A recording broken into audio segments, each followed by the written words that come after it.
Welcome to Business Talk here on Business Tech with me, Michael Avery, a fresh take on business and life during lockdown and how some of the country's leading companies and business leaders are adapting to operating under the cloud of this pandemic and into the future. I think executives everywhere are really thinking through the contours of the next normal. What is it going to mean for the people they lead and the organizations that they manage to lead through the next 12 months as the world races to find a vaccine, and what are the scenarios that could possibly unfold?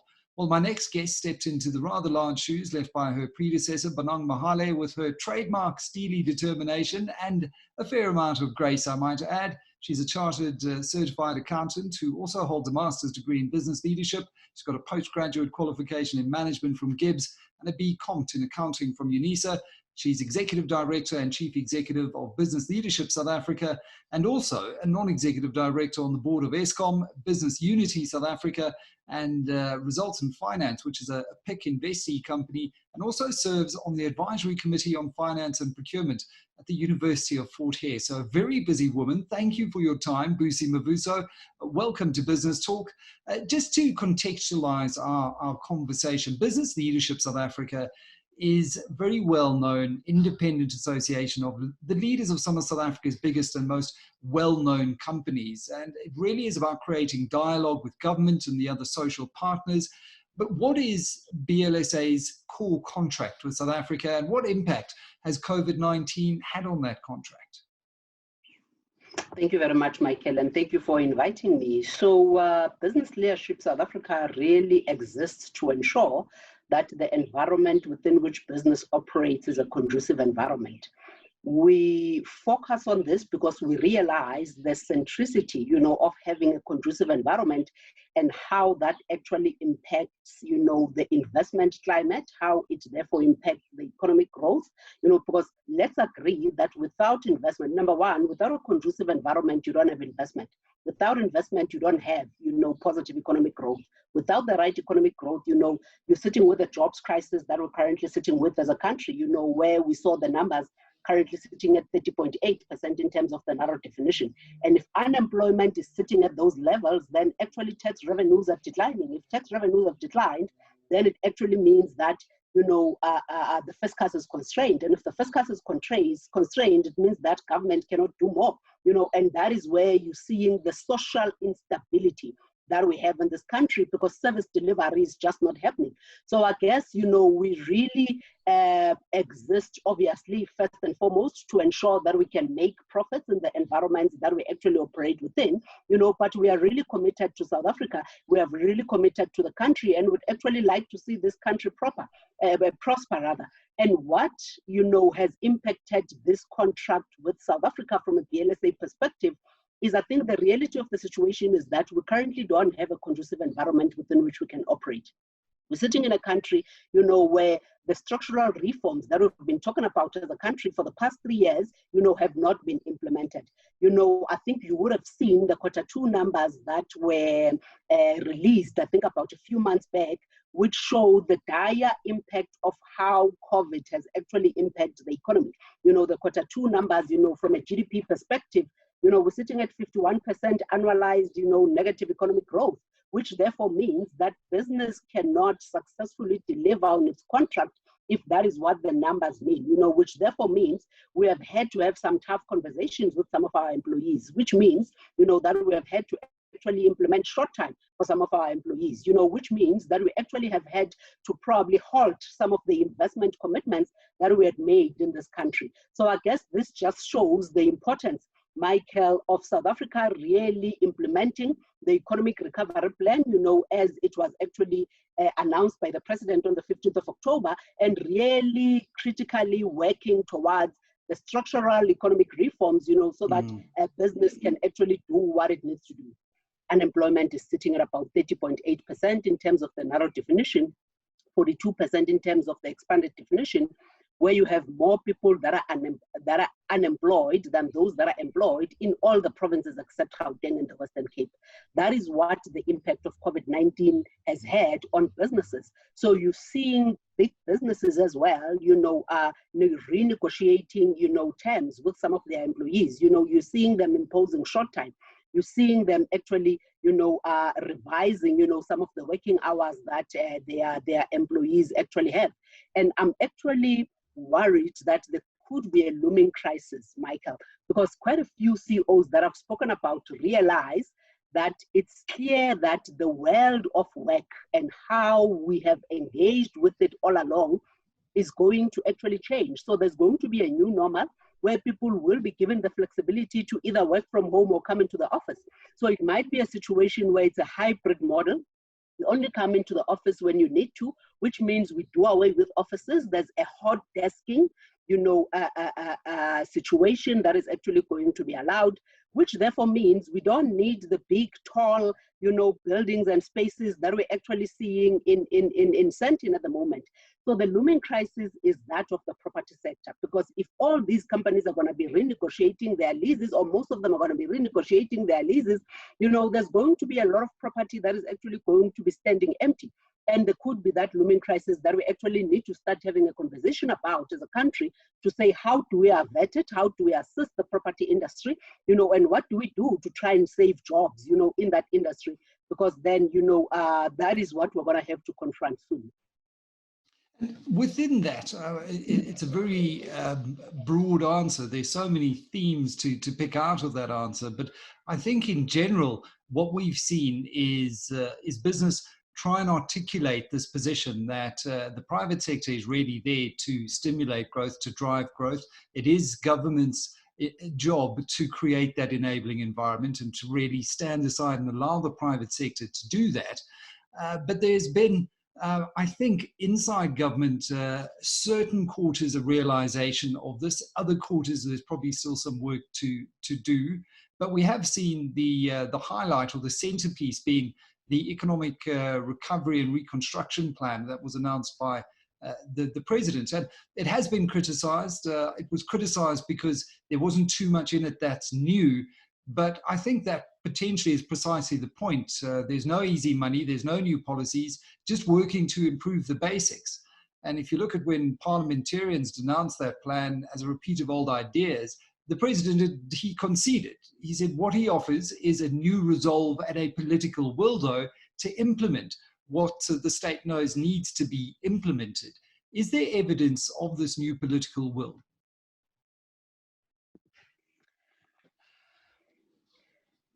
It's really difficult to say, Michael, but maybe with corruption and what has been happening on that front is anything to go by, maybe let's give the president some benefit of the doubt and say that there is probably maybe a new bout of political will that has come through, and you're actually seeing it in terms of all the arrests, of high-profile people, that have actually happened recently.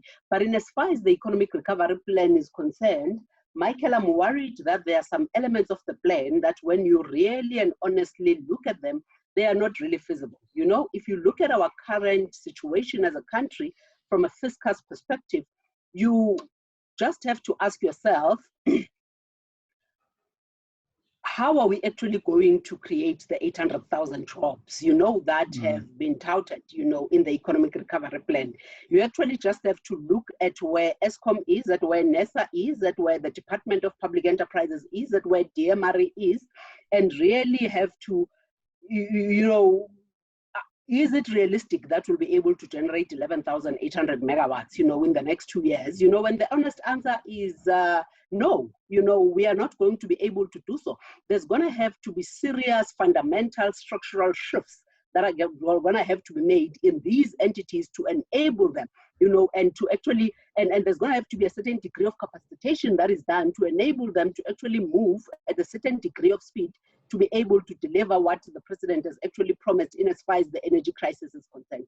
I don't know how we hope to fund the 800,000 jobs when at the moment you're seeing all really 743 SOEs, they are literally in tatters. All of them are on their knees. All of them are actually going to the government with a begging bowl, trying to be or requesting to be bailed out. There isn't a single of the 743 SOEs that is in a position to pay this government a dividend. So I'm not sure, therefore, how or where the money for the 800,000 employees is going to be. If we listened to the finance minister, giving the medium-term budget speech, he made it very clear, that we're going to have to tackle, the issue of the public sector wage bill sooner than later. And unfortunately, we don't have any time to continue to kick this can of the public sector wage bill, down the road. He actually cautioned the country around a looming fiscal debt crisis that can actually engulf us, in the next 3 years. But if we are not careful, if we insist, to actually continue on the same trajectory, let's agree that the fiscal debt crisis is going to hit us sooner. Let's agree that we may lose our economic sovereignty very soon. Let's agree, that actually, before Saturday, I kept on saying we are at the brink of a further downgrade, by Moody's. It has actually happened. These are the things that we've been saying, I think, for the past, I don't know how long, Michael. We started this conversation as business, trying precisely to abet, a downgrade on the 26th of March, 2020, where we are saying, let's heed the warning from Moody's around fiscal consolidation, around SOE reform, around how we actually, deal with the bailouts, from an SOE perspective. And all of those, were in vain, and we're sitting in the situation that we're sitting in now. So unfortunately, I'm not sure, if we actually have the right political will to can deliver on some of the things that we actually have promised to deliver on.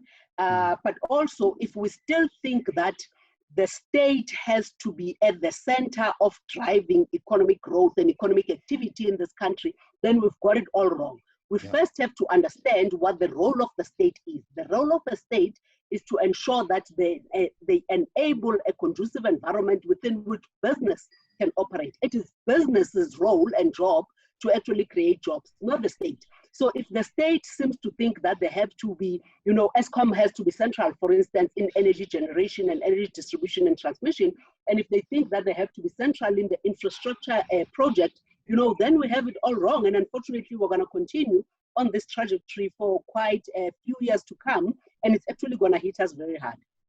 And to your point, what we've seen play out at the SAVC, for example, recently, worries me as a taxpayer, as a concerned citizen, because we've had this talk, Treasury talking about fiscal consolidation, and the fact that in the medium-term budget policy statement, the finance minister stood up and he said we need to take some tough decisions, restructuring of certain SOEs, and many of them have become bloated and inefficient over years of cronyism, patronage, corruption, all of those things.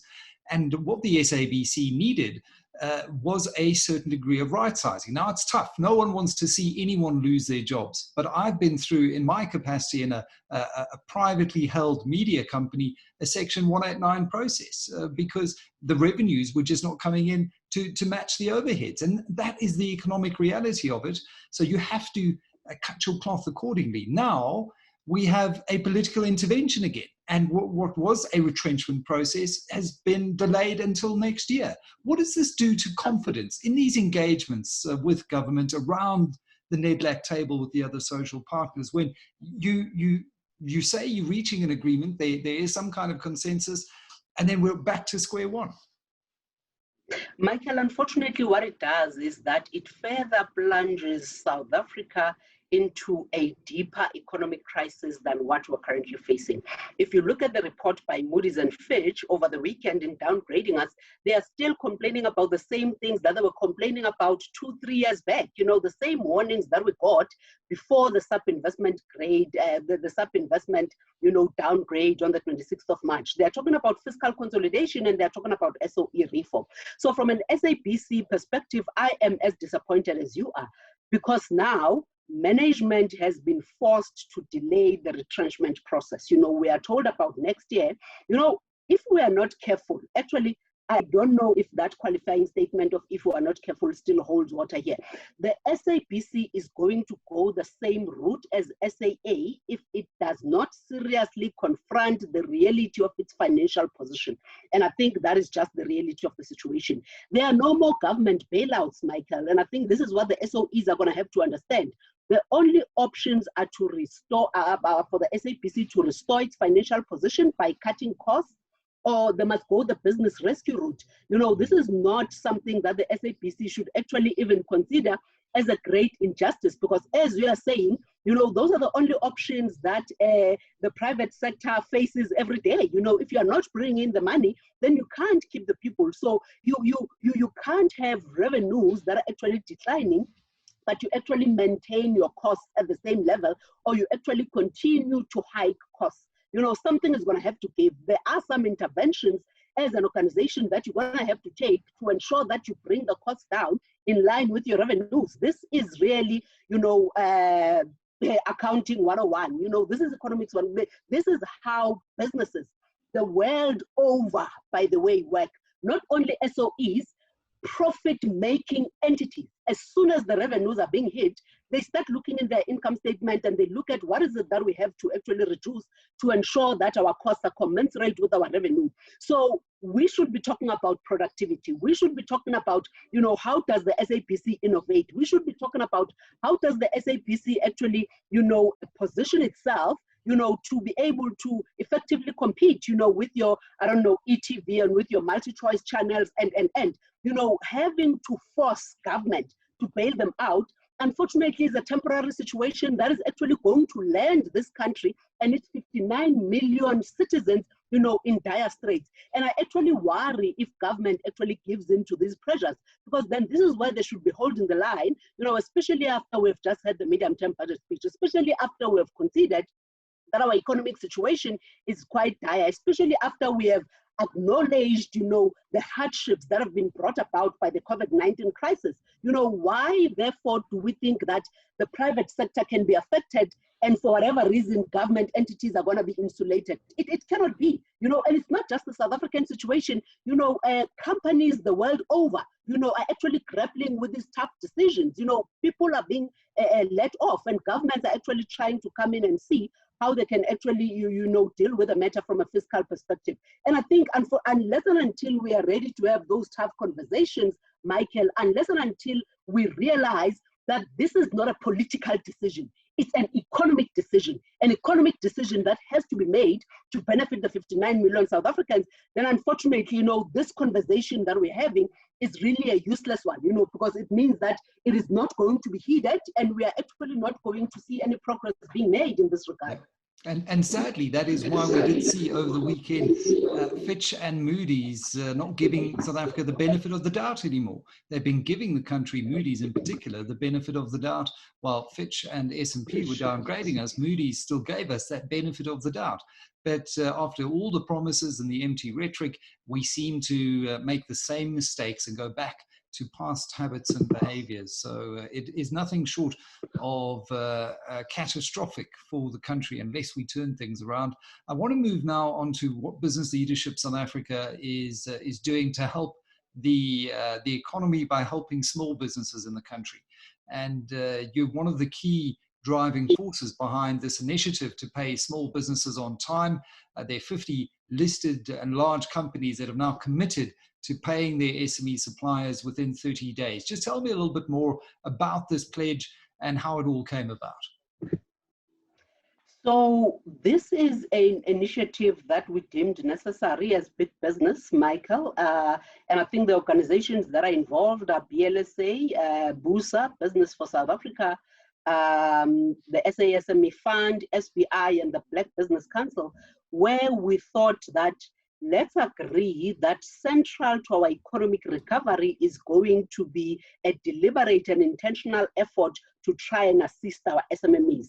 Let's agree that if we want to save the jobs and ensure that the bloodbath from a jobs perspective is actually reined in, you know, SMMEs are actually going to have to be assisted, you know, and we thought that big business can therefore play a role by ensuring, you know, that small businesses are actually paid in time. Because if you look at a lot of small businesses, and actually there was a study that was done, which says that 91% of small businesses are saying that, you know, they are being paid outside their payment terms, you know, so meaning that even if the contractual obligation, you know, between the service provider who's a small business and whatever company is 30 days or 15 days or 45 days, you know, 91% of them, you know, are saying that we are not being paid according to our contractual obligations, you know, and if you look at this study again, it tells us that you know, 47% of them are saying that the biggest risk that they face is really the cash flow risk, you know, meaning that they don't know if they will continuously have the working capital to can actually sustainably run their operations.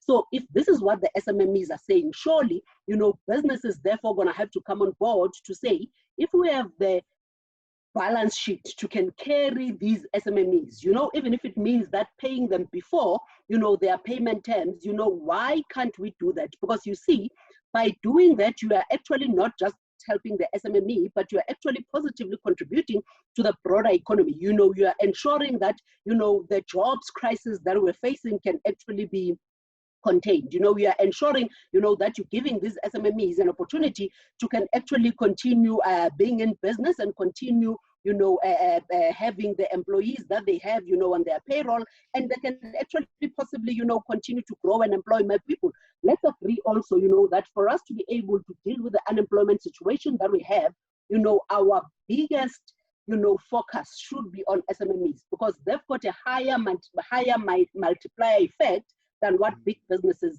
you know, do, you know, because you give them a contract of 5 million or whatever the case is, they have no choice but to go out there and hire a pair of hands or two.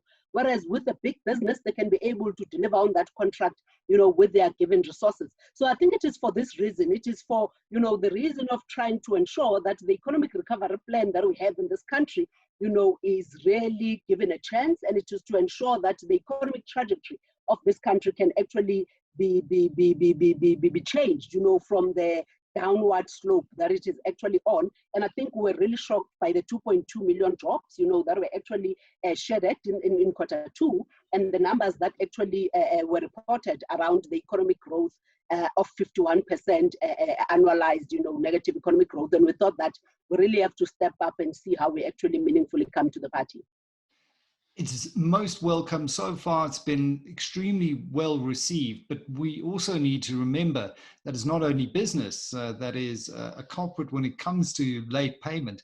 The biggest culprits are actually in the public sector. You speak to many small suppliers who supply various departments or local government authorities who struggle to get paid within 90 days. So hopefully this leadership by organized business will help spur government to start paying on time as well.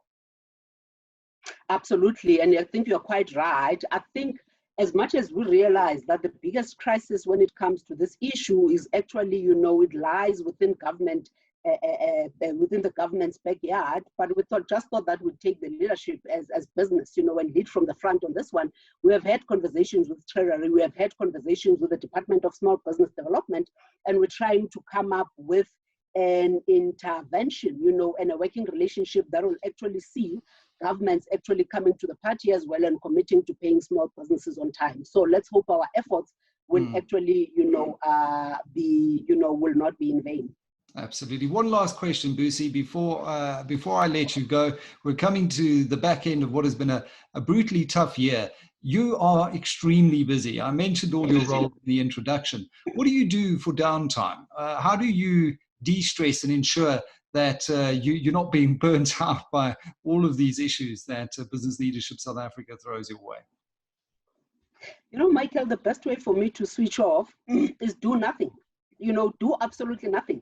You know, not even go on holiday, because once you go on holiday, then you're going to be tempted, you know, to go sightseeing, you know, to go visit this, you know, area and whatever the case is. So really, you know, I switch off by doing absolutely nothing. And if I can send my kids away, you know, all the better, you know, so I just have that, you know, alone time to really just be, you know, and I'm actually looking forward to the December break. It has been a tough, long year, you know, and I'm hoping that 2021 brings in better prospects for the country and better prospects, you know, for business in particular, you know, and for every single South African citizen. I couldn't echo that any louder. Busi Mavuso, CEO of Business Leadership South Africa, thanks so much for sharing your insights with us here on Business Talk. Take care. Thank you very much, Michael.